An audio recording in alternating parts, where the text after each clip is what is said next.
ህብስትዬ ከቤት ማንም ሳያያት ሹልክ ብላ ወደ አብነት ጋር ጠፍታ ሄደች። ማንም ሰው ሲያንኳኩና ለረዥም ሰዓት ቢያንኳኩም ማንም ሰው የሚከፍትላቸው ወይም ህብስት አቤትም የምትል ሰው ጉድ አልነበረችም። ወይዘሮ ይፍቱ በጣም ተቆጥታና በጣም ተበሳይታ ብርጭቆ ሳይቀር ወርውራቤ ነበር። ስለዚህ ልጅቷ አንድ ነገር ከመሆኗ በፊት በሩ ይሰበር ሲል አቶ አለማየሁና በአምላክ ጭቅጭቃቸውን ይጀምራሉ። እነሱ መጨቃጨቃችሁን ትታችሁ ልጅቷ ጤንነት፣ ምክንያቱም ልጅቷ አንድ ነገር ከሆነች ለሀብትና ለንብረት ስለሚጨነቁ ያን ሁሉ ነገር ልናጣ እንችላለን በሚል ስጋጃ በሩ እንዲሰብሩት ያደርጋሉ። በሩን ሲሰብሩት በውስጡ ግን ህብስት የምትባል ሴት አልነበረችም።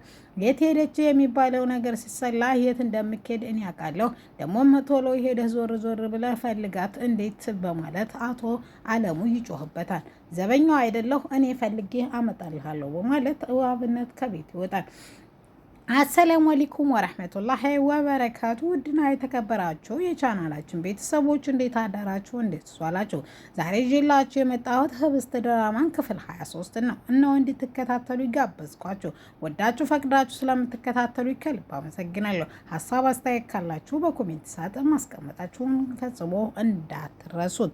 ህብስትዬ ግድግዳ ላይ ተገድፋ የሰማችውን ማመን ያቃታት፣ ሰማይና ምድሩ የተደበላለቀባት ህብስት ምን በአምላክ ከሄርሜላ በማለት ግትር ብላ ትቀራለች። ከሱ ጉዳትና ከሱ ክዳት ያሳሰበው አብነት ደግሞ ልጅቷ እጅጉን መስማቷና በዛ ሁኔታ መናገር እንደሌለበት በጣም እንደምታፈቅረው የሚያውቀው እጅጉን ያዝናል። እኔ ካንተ ይሄን አልጠብቅም፣ ባለፍኩበት እንዳታልፍ። አቶ አለሙ ደግሞ እኔን ለስራ የምትፈልገኝ ከሆነ እዚህ ቤት ድጋሚ እንዳጠራኝ፣ ስለዚህ እባክህ ስራ ከፈለከኝ ቢሮ እንድጠራኝ፣ እንደዛ ካልሆነ ግን እኔ በገዛ ፍቃዴ ስራዬን ለቅቄያለሁ በማለት አብነት በቁጣ መንፈስ ከዛ ይወጣል። ምንም ማድረግ ያልቻለው አምላክ ድብልቅልቁ የወጣበት ህብስትዬ ምን እውነት ነው ለማስረዳት ትችላለህ? ልታስረዳኝ ትችላለህ? በማለት ትጠይቃለች። አንቺ ማነሽና ነው ማስረዳሽ? ማነሽና ነው ማንኛችሁንም የማስረዳት ግዴታ የለብኝም በማለት ህብስቴ እዛው ተንበርክካ እያለቀሰ ጥሏቸው ይወጣል። አባት ሆዬ እንዴት በዚህ ሰዓት ልትቆም ቻልሽ? መቼ ጀምረሽ ነው መራመድ የጀመርሽው? ሲላትም እሷም መራመድ እንዳልጀመረችና የሚከብዳት ግን ቀለል እንዳለላት እንዲሁም ዛሬ ስትጫጫሁ ሰምታ ግድግዳ ተገድፋ እንጂ ቆማ ሄዳ እንዳልሆነ ተነግረዋለች። ይህም ሁሉ የሰማችሁ ይፍቱና አቶ አለሙ ልጅቷን ይዘው ወደ ክፍሏ ይገባሉ። ክፍሏም እንደገቡ ምን እንደተፈጠረና አቶ አለሙ ደግሞ ሲናገረውና ሲቆጣው በነበረ ሰዓት ባልሽ እጅጉኑ ሄርሜላ ትቀርበዋለች ብሏት ነበረ ለይፍቱ። ይፍቱ ይስራን በጣም በብስጭት እንዴ ይችል ዛሬ ባሌም ጋር ደርሳለች፣ ምንድነው ከሷ ጋር ያገናኛት ግንኙነት ስትነ ለስራ ቢሮ ስትገባ አይቷት ይሆናል። ከዚህ የበለጠ ከዚህ ከርካሽ ሴት ጋር ምን ላደርግ እችላለሁ በማለት ያስጠይቃታል። እሷም ቢሆን ይሻላል በማለት ወይዘሮ ይፍቱ ወደ ክላስ ትሄዳለች። ከክላሷ ስትሄድ ግን ይሄ ነገር እጅጉኑ እውነት እንደመሆኑና አለመሆኑ ማጣራት አለብኝ ብላ ወደ ህብስትዬ ክፍል ትገባለች። ምክንያቱም አቶ አብነት ከመስማቱ በፊት እኔ ሰምቼ ነበረ። ነገር ግን ወንድ በአምላክ ማንም እንዳይሰማ ያለው የመጀመሪያ ህብስትን ነበር። በሁለቱ ምክንያት የሆነ ግንኙነት እንዳለ ይሰማኛል። ይህንን ደግሞ እኛ ለጥቅማችን ልንጠቀምበትና ልናውለው ይገባል ስትልም እንዴት በማለት ህብስትን እውነት የሚያፈቅራት ከሆነ እሷን እንዳንጎዳበት ስናስፈራራው የምንፈልገውን ነገር ያስደርጋታን ያደርጋል። ስለዚህ የእሱን ጥጋብ የምናሰፍስበት ዘዴ የመጨረሻም ሆነ የመጀመሪያም ህብስት ትሆናለች ማለት ነው።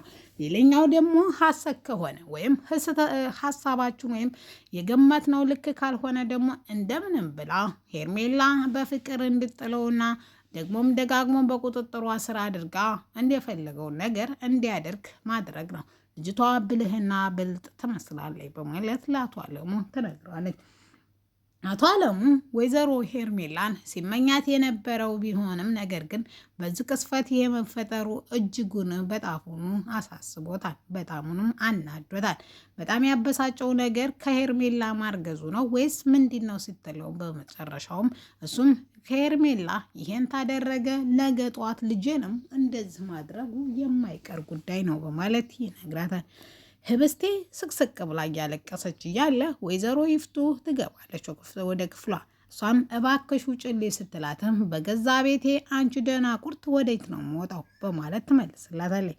እሷም ቤትሽ እንደሆነ አውቃለሁ፣ ግን በእናትሽና በምትወጁ በፈጠረሽ አምላክ እባክሽ ውጭልኝ ስትላትም አፍሽን አትክፈቺ በማለትና እግሯ መቼ እንደተሻላት እንድትጠይቃት ምንም ልዩነት እንደሌለውና ቅድም የነገረቻቸው እውነት እንደሆነ ትነግረዋለች። ከዛ ክፍል ትወጣለች። ከመውጣቷ በፊት ግን በጣም ስታበሳጫት አንቺ ሊጠቀምብሽ እንጂ በአምላክ ወዶሽ አይደለም፣ አንቺን ለማሳመን የተቀጠረ ቅጥረኛ ነው ስትላትም እሷም በንዴት ብርጭቆ ትወረውራለች። ብርጭቆንም እንደወረወረችው ይሰበራና ትደነግጥና ወይዘሮ ይፍቱም ወደ ክላሷ ትገባለች። በጣም ስላዘነችና ስለተከፋች ለማን እንዳሰበችና ማንን እንዴት እንደከዳት ሁለቱንም የምታምናቸው ህብስት ስኮን ሁሉም ስለከዷት እንደምጠላቸውና አሁን ግን ከዚህ ሙድ የሚያወጣት ሰውና እንዲሁም የሚረዳት የምታወራው ሰው ስትፈልግ አብነት ጋር ስልኳን አወጣ ተደውላለች። አብነትም መረጋጋት እንዳለባትና ደግሞም ድጋሜ ደግሞ እንደዚህ አይነት ነገር እንዳይፈጠር የመጨረሻም የመጀመሪያም እንድትወስኝ ይፈልጋለሁ ሲልም ያስጠነቅቃታል። አሁን ግን በጣም ተጎድቻለሁ፣ ስለዚህ እባክህ ውሰደኝ ስትል ትጠይቀዋለች። በአምላክ አንድ ቀጠሮ ነበረኝ፣ ስለዚህ እዛ ጋር ሄዳለሁ ሲላትም በአምላክ ነው ስትለው አይ አይደለም እባክሽ አሁን ዌይቲንግ እየገባብኝ ስለሆነ ድጋሜ መልሼ እደውላለሁ ሲላትም እሷም እሺ ብላ ስልኩን ትዘጋለች።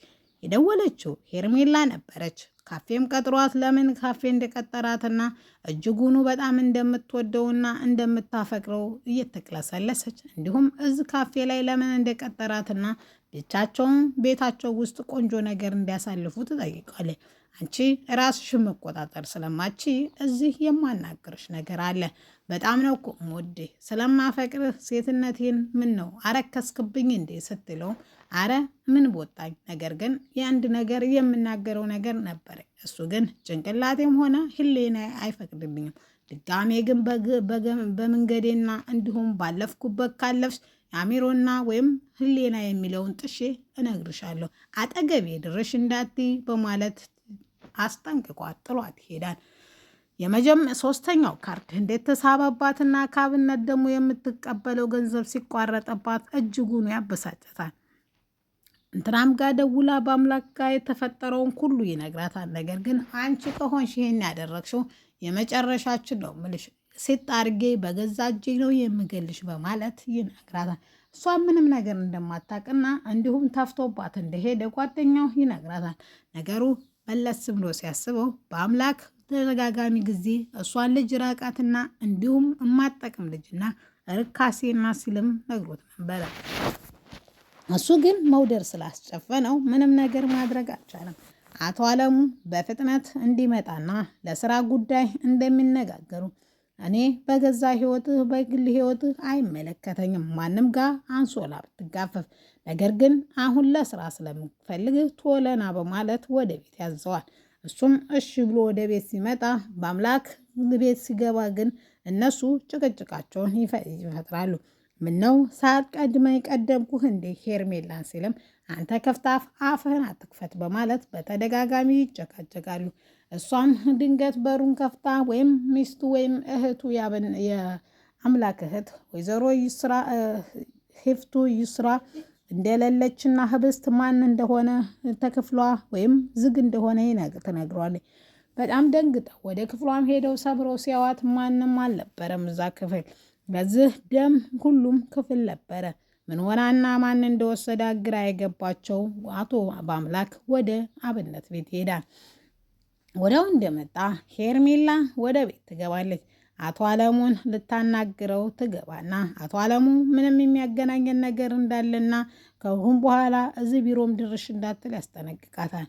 አንድ ሪካርድ ነበረ ሲያወሩና በፍቅር እንትን ሲሉ የነበረውን ድምፅ ቀርጻ ያስቀመጠችውን ለወይዘሮ ይፍቱ ከመስጠቴ በፊት ይሄን እባክህ አንድ ነገር ልታደርግ ትችላለህ ትለዋለች። እሱም ምን እንደሆነ ሲጠይቃትም ላወራት ነገር ሁሉም እንደምታስከፍለው ቃል ገባለን። ከዛ ከክፍል ትወጣለች። ሰራችልኝ በማለት እጅጉኑ ይናደዳል።